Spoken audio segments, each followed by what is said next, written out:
Selamat pagi untuk anak-anak Bapak semuanya di kelas 8 ya. Hari ini kita masuk pelajaran prakarya kita di bab 2 ya. Yang mau kita bahas hari ini apa itu anak-anak? Silakan kamu buka bukunya, yaitu Teknologi Informasi dan Komunikasi atau disingkat dengan TIK ya.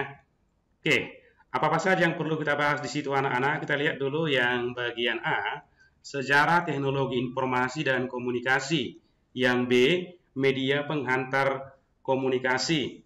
Yang C, Peralatan dan Bahan untuk Pembuatan Peralatan Teknologi Informasi dan Komunikasi. Yang D, Perancangan dan Pembuatan Peralatan Teknologi Informasi dan Komunikasi ya.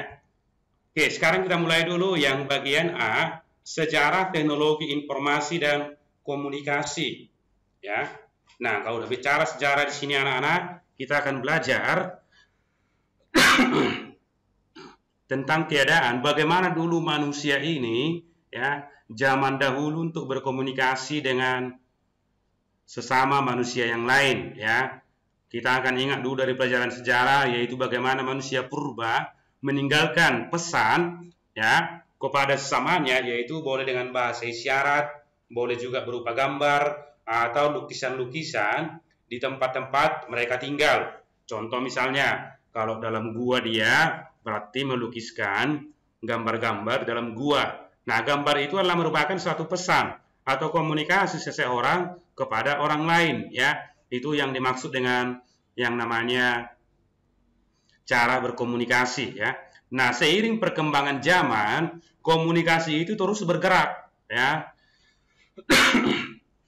Bergerak dari waktu ke waktu terus mengalami perkembangan ya.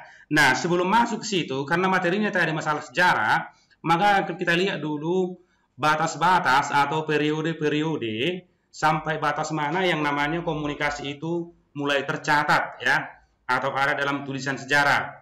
Oke, kita mulai. Yang pertama, 3000 tahun sebelum Masehi ya. Nah, zaman ini bangsa Sumeria memakai simbol piktografi sebagai huruf ya. Sumeria itu berarti di sekitaran ya Irak ya, atau Iran sekarang ya, itu bangsa Sumeria. Nah, tahun 2900 sebelum Masehi, berarti ini di zaman Mesir kuno, sudah menggunakan yang namanya hieroglif ya, yang merupakan bahasa simbol. Jadi hieroglif itu dia berupa tulisan tapi pakai gambar-gambar. Ada gambar burung, ada gambar hewan, gambar serigala, gambar kuda dan seterusnya ya. Dia memakai yang namanya penyimbolan-penyimbolan ya sebagai bentuk tulisan. Yang berikutnya, di yang ketiga, 500 tahun sebelum Masehi. Zaman ini manusia sudah menggunakan papirus yang tumbuh di sekitaran Sungai Nil ya. Papirus itu adalah merupakan tumbuhan khas di daerah Mesir ya. Itu sudah digunakan untuk menulis ya. Papirus, dari situlah katanya kertas, paper ya, dari kata papirus. Yang berikutnya, yang keempat, tahun 105 sebelum Masehi, bangsa Cina sudah menemukan kertas. Cuman kertas yang di sini dibuat dari serat bambu yang dihaluskan, disaring dan dicuci.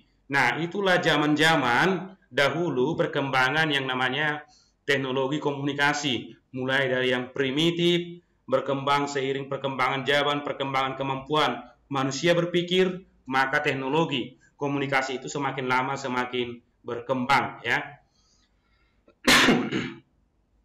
Nah, sekarang kita masuk ke bagian B, media penghantar dalam komunikasi ya.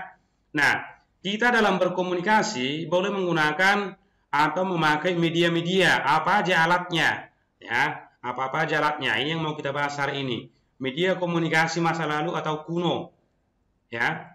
Nah, kita kan sudah tahu dari bahasa Indonesia dijelaskan komunikasi itu adalah penyampaian pesan atau informasi dari seseorang kepada orang lain ya, baik secara tulisan ya atau langsung maupun secara tidak langsung ya, atau menggunakan misalnya surat atau apa segala macam bentuknya ya. Nah, yang mau kita lihat di sini apa-apa aja medianya. Nah, yang A ada namanya kentongan ya. Nah, kentongan ini ya boleh berupa benda dipukul atau dari bambu yang fungsinya menyatakan terjadi sesuatu, ya. Jadi alat ini sudah digunakan di Indonesia sejak zaman Kerajaan Demak, Surakarta, Gorontalo, dan Yogyakarta, ya. Jadi kentongannya dipukul itu menyampaikan pesan, ya. Yang B, daun lontar, ya. Ini adalah pengganti kertas, ya. Banyak dipakai di Asia Selatan dan Asia Tenggara. Yang C, lonceng, ya. Peralatan sederhana untuk menciptakan bunyi, ya. Contoh kalau zaman dulu orang mau masuk kelas dibunyikan lonceng, ya, dipukul dia biasanya dari besi, itu menyampaikan pesan bahwa jam belajar sudah mulai. Ada lagi lonceng pulang, berarti jam belajar sudah berakhir, ya. Yang D, ada menggunakan burung merpati, ya. Biasanya merpati yang digunakan namanya merpati pos, itu menyampaikan surat, ya, dari satu tempat ke tempat lain, ya.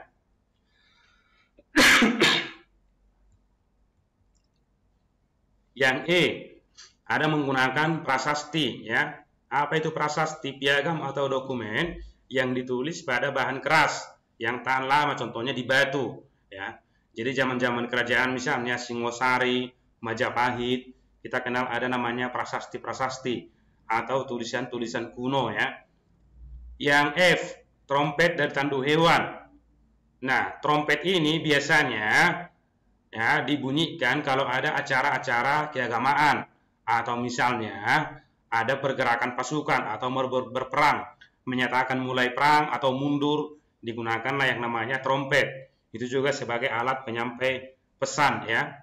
Kemudian yang G, ada lagi jenis trompet keong, ya. Itu sebagai pertanda apa? Ya, terjadi misalnya untuk menandakan adanya perkumpulan, ya. Biasanya karena dia trompet keong daerahnya dari atau keongnya berasal dari laut, maka yang biasa menggunakan ini adalah orang-orang yang tinggal di daerah pesisir, ya. Itu dia trompet keong. Kemudian yang H, asap, ya. Asap juga menandakan atau alat komunikasi sebagai pertanda adanya berita atau sinyal bahaya, ya. Jadi kalau zaman-zaman dahulu misalnya di pedalaman, supaya orang berkumpul maka dibakarlah semak-semak atau kayu. Jadi kalau di situ ada asap, berarti ada di situ sinyal atau ada perlu suatu kegiatan untuk mengumpulkan orang. Yang I, ada namanya serat papirus, ya. Ini serat papirus ini sebagai pengganti kertas di zaman Mesir kuno, ya, di daerah Sungai Nil. Kemudian yang J, ada piktografi, ya. Itu adalah suatu tulisan yang berupa simbol-simbol, di mana simbol ini nanti akan menjadi kalimat, ya, atau menyampaikan, ya, makna atau pesan-pesan tertentu, ya. Oke. Itu kalau zaman dahulu. Nah, sekarang kita lihat komunikasi di era modern ini, ya. Di abad-abad sekarang, ya, atau dalam tahun-tahun belakangan ini, apa aja yang digunakan, ya. Nah, kita lihat di situ sejarahnya, ya. Komunikasi itu mulai berkembang teknologinya dari tahun 60-an, ya. Di tahun 60-an itu sudah mulai dikenal yang namanya jaringan telepon kabel misalnya, atau telegram, atau teknologi surat menyurat yang lebih canggih, ya. Jadi era komunikasi yang tercatat sudah mulai canggih itu di tahun 60-an, ya, di mana televisi sudah berkembang pesat, radio juga sudah berkembang, ya. Nah, kita mulai apa aja perkembangannya? Kita mulai bagian A, ya, ada surat kabar atau koran, ya.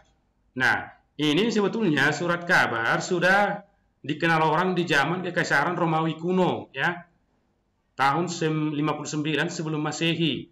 Cuman di sini, ya, surat kabar atau korannya hanya boleh dibacakan di depan kaisar, ya. Itu sebagai penyampai pesan. Radio, ya. Nah, radio dikenal mulai tahun 1887, ya. Di mana radio pertama dikenal dengan nama Radio Marconi dari penemunya Guglielmo Marconi, orang Italia, ya. Tepatnya pada tahun 1897 sudah mulai diperdengarkan yang namanya radio. Kemudian televisi, ya. Nah, televisi itu adalah penangkap siaran bersama dengan gambar, ya. Ada suara, ada gambar. Kenapa? Karena televisi dari kata Latin, tele artinya jauh. Vision artinya tampak, ya. Berarti kita melihat kejadian dari tempat jauh di rumah kita. Itu artinya televisi, ya. Kemudian faksimil atau sekarang fax, ya. Itu adalah salinan kertas, ya, yang sama persis kayak aslinya, ya. Jadi kita ngirim pesan lewat fax, nanti di tempat yang dituju dia tinggal print, ya.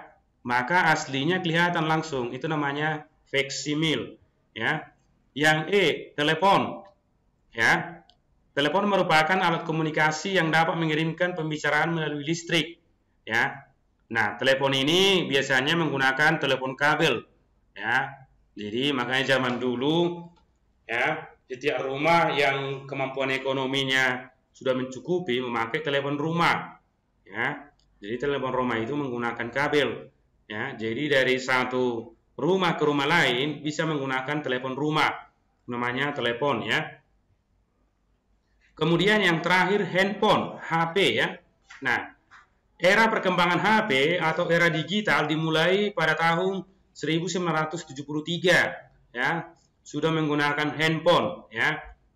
Nah, dari tahun 73 berkembang sampai sekarang sudah beragam jenis handphone yang mampu digunakan untuk berbicara, ya.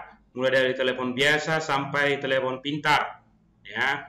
Itulah sejarah-sejarah perkembangan media komunikasi baik dari zaman dulu ke zaman sekarang, ya. Itulah era-eranya, ya. Nah, jadi itulah pengantar kita yang bisa Bapak sampaikan untuk pagi ini, ya, untuk pengantar kita di bab 2 untuk kelas 8, ya. Jadi untuk hari ini Bapak tidak banyak membuat penugasan. Bapak berharap silakan kamu tulis, ya, sambil perhatikan buku paketmu. Mana hal-hal yang kamu rasa penting, ya, silakan kamu buat catatan-catatanmu di rumah, ya, dan tetap ingat, ya, tugas-tugas atau catatan ini bisa kamu simpan di dalam buku catatanmu, ya. Nanti satu saat ada hari tertentu akan Bapak minta untuk pengumpulan catatan-catatan yang kamu pelajari selama pembelajaran daring kita ini. Bapak berharap kamu mengerjakannya dengan sungguh-sungguh, ya, dan kamu tetap jaga kesehatan di rumah.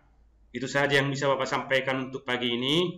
Mudah-mudahan apa yang Bapak sampaikan tadi, sejarah yang namanya komunikasi dan media komunikasi, bisa kamu pelajari dengan baik.